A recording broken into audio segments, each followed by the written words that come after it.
Well, let's talk about Harley Race because I mentioned it, and he is in a little bit of a situation here, Arn. He's absent due to a serious auto accident. It did create a serious, challenging situation for WCW, especially considering the planned post-match angle involving Race in the Hogan match at the Clash. But despite him not being present, Race's name was mentioned multiple times during the event, leading to some confusion on the air. WCW chose not to acknowledge that Race had an accident on television. It led to some awkward moments during pre-taped segments and live commentary. Arn, there was speculation that Ric Flair could potentially fill in the void left by Harley, potentially returning as Vader's manager to fuel a rivalry with Hulk Hogan. But man, this incident, Arn, highlights the delicate balance of maintaining kayfabe in wrestling and even in the real, the face of real life events affecting, storyline. But I want to talk a little bit about Harley's car accident here because it does lead to his retirement. He's got injuries.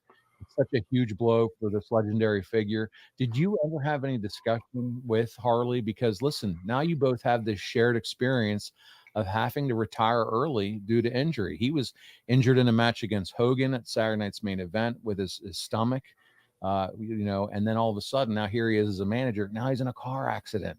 And he's out of the business in terms of retiring. Did you guys ever have any conversations about that while he was still with us?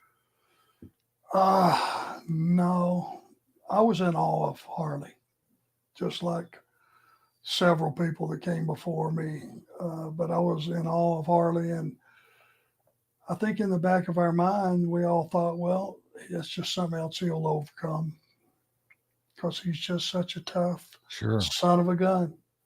I mean, he was one of the benchmarks. He was one of the measuring sticks when you talk about, okay, I know, I get it. You guys work hard, you beat yourselves up and all that, but who's one of the tough guys?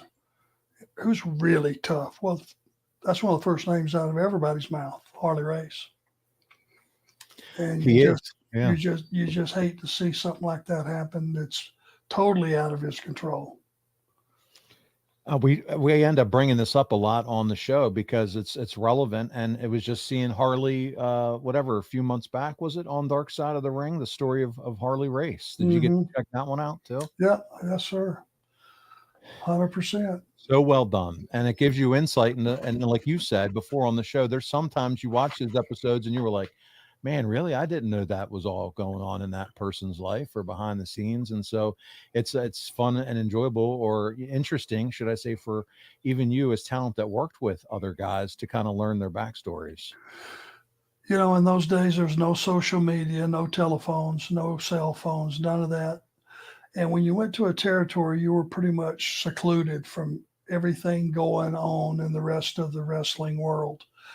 Believe it or not, wrestling magazines, Pro Wrestling Illustrated, we got a lot of our scoops just like the fans did. We would read stuff.